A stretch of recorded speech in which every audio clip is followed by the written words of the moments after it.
You. Sure. So my name is Tiffany Estremera. I am a wife, a mother, and a success coach for women.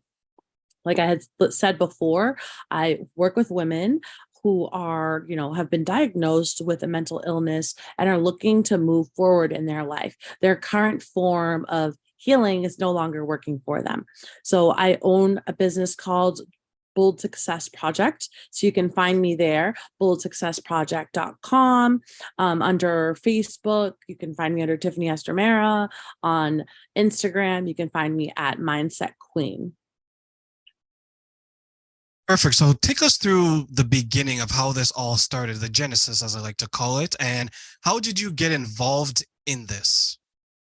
Well, I got involved in it because exactly what I'm describing was my past. As soon as I hit adult life, I saw myself continuing the behaviors that I had grown up with around me, things I had seen like my family doing.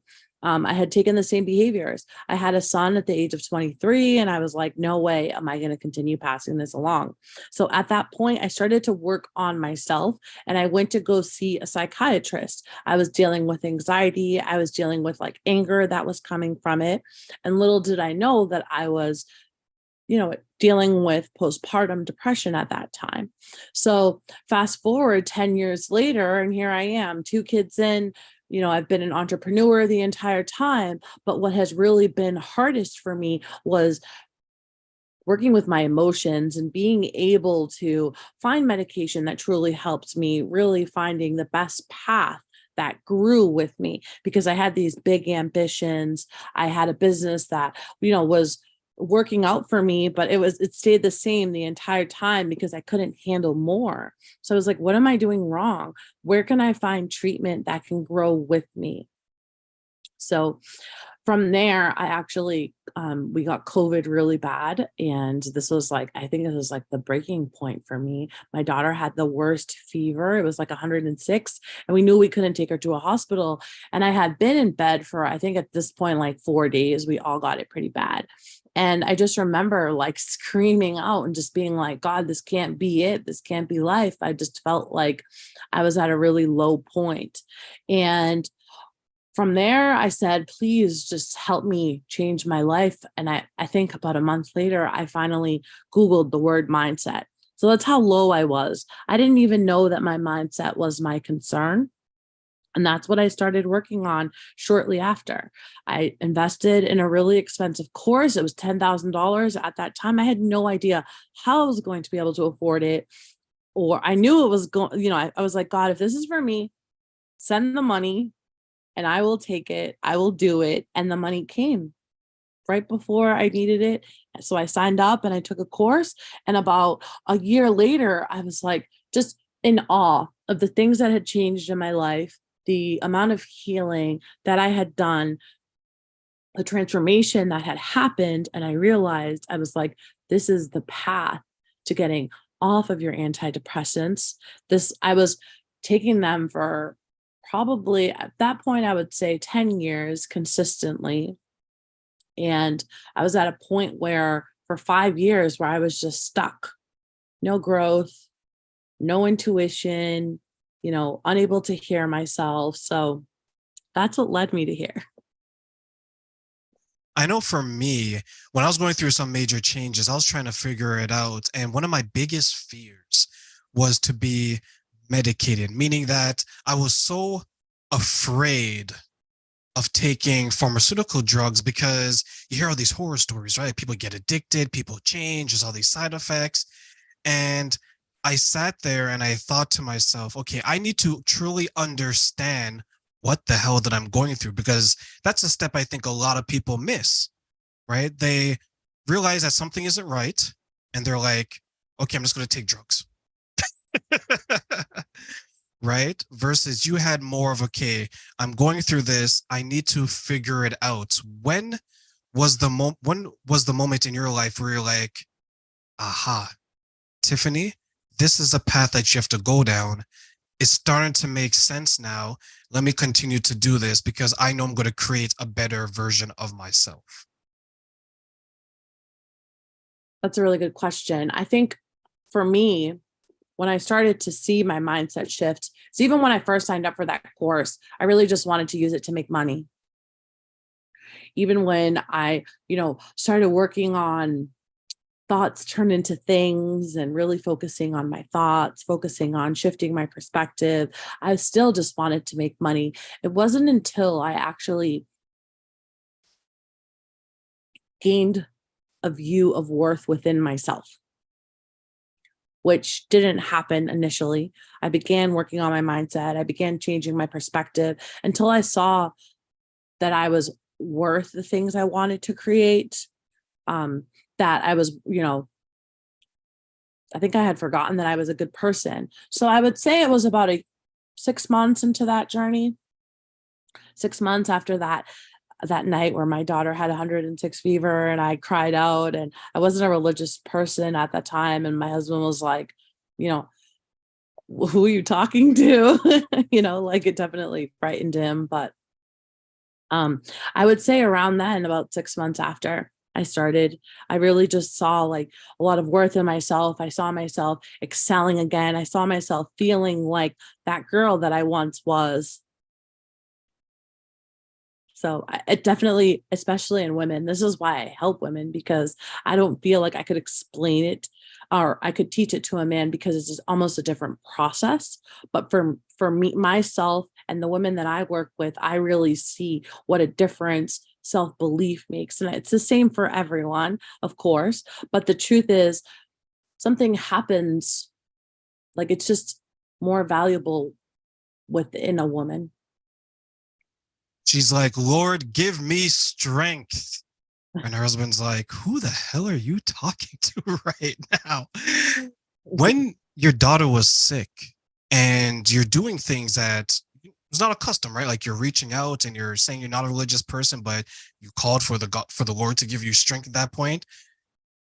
How were your emotions during that time when your daughter was sick? You're trying to figure it out, and you're like, is this going to go left or is it going to be right? I think it was the clearest my mind had ever been, because I don't know if you remember, but I did mention that I had been in bed for many days. And throughout that time, I wasn't able to take the 4 antidepressants that I was taking on a regular basis. So I had actually been like a whole week of not taking any of the medicines that I had been taking, some for years. So I think at that time was when I really realized, what is going on? What am I doing? It was almost like I started to feel like myself again. I've always been a go getter, a person who was aware of the things that she wanted. But during the time when I was medicated, and it's not, this wasn't, doesn't exactly have to do with the medication, it had to do with the lack mindset that I had. I was really just focused on everything I didn't want, everything that was going wrong in my life.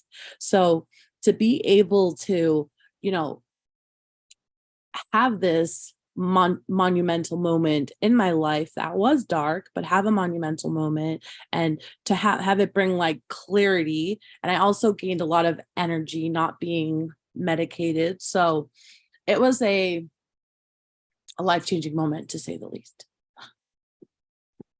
And when you look back, seeing how far you've come, and now you're helping women on that same journey, do you see a little bit of yourself in every woman that you assist today? Yes, of course. I can see myself in these women because I don't forget what it feels like. And I don't want to, because that just makes this moment where I'm grateful, even if it's just like hanging out with my kids, or even, just here talking with you, it's just completely different. So I don't want to forget those moments. And I see that within every single person that I speak with, even if they don't hire my services. That's just how the universe works. That's just how God brings other people into your lives. We all share a similar vibration. We all have big hearts. We all love helping people. We all are really hard on ourselves at times. We all forgive others more than we forgive ourselves. I can see it within every single person that they're meant to be good. And at times they have felt that they haven't been good. So I love having deep conversations. I love talking about how we can be better and do better. we don't necessarily do that whole, oh, this is going awful, that is going awful. Everything that we work on and all of the stuff that we talk about is solution based, creating new habits, moving forward. So it's amazing once a client of mine is able to change her perspective and begins bringing that solution to you, starts thinking of the solution first, points out everything that she loves first. So as the process goes on, not that they don't become more like me, they become more like them, like, themselves before all this stuff happened, before everything that changed them happened. So And when you're working with these women to find themselves this way and to improve and to grow themselves this way, what are some of the commonalities that you find that is holding them back from achieving this type of success? I think as a society, we're told that these are the cards you're dealt with and we deal with them. We think that having home foundation that we love and having a job that we're passionate about isn't common anymore. We sit and we watch the news and we hear devastation after devastation and we focus on those things. And I think that that's what holds a lot of women back. Also, we don't know how to quiet our minds. We think that this is just how the world works. We don't know how to find that, that confidence within us. We think, that's childlike, using our imagination, like that doesn't happen. We all sat in class, we were told, like, pay attention, look over here, don't let your mind wander, things like that. So I think that they just think that that's how life is supposed to be. Hard. Life is not meant to be hard. And it's actually really simple for it to become something that you love. And a lot of times we're told to like dig our emotions deep, don't be so emotional. I actually have an email going out about that right now. Like, and it's, don't be so emotional. Don't let your emotions overtake you. And the truth is, when you focus all that passion into the right thing, you can actually create something beautiful. And you will, as long as you can remain focused on the positive things and the things, not just the positive, because the negative is there. You can't be oblivious to reality. But the truth is, when you focus on what you want and you look away from what you don't want, even though it's there, but you focus on what you do want, it comes. And the solutions how to get there come up.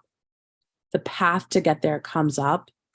So that's one of the things we do. We make want lists. We literally go shopping for emotions and support and attracting people that we love and support us. My husband doesn't know this, but I've changed our relationship just by simply focusing on the things that I love about him, the things that he does well. And it's made both of us better parents. It's made both of us have the things that we want more in life. For those who are watching on Facebook, YouTube, and my social media and website, please subscribe, follow, and share for more incredible interviews like the one we have with Tiffany today. And we will be back for more.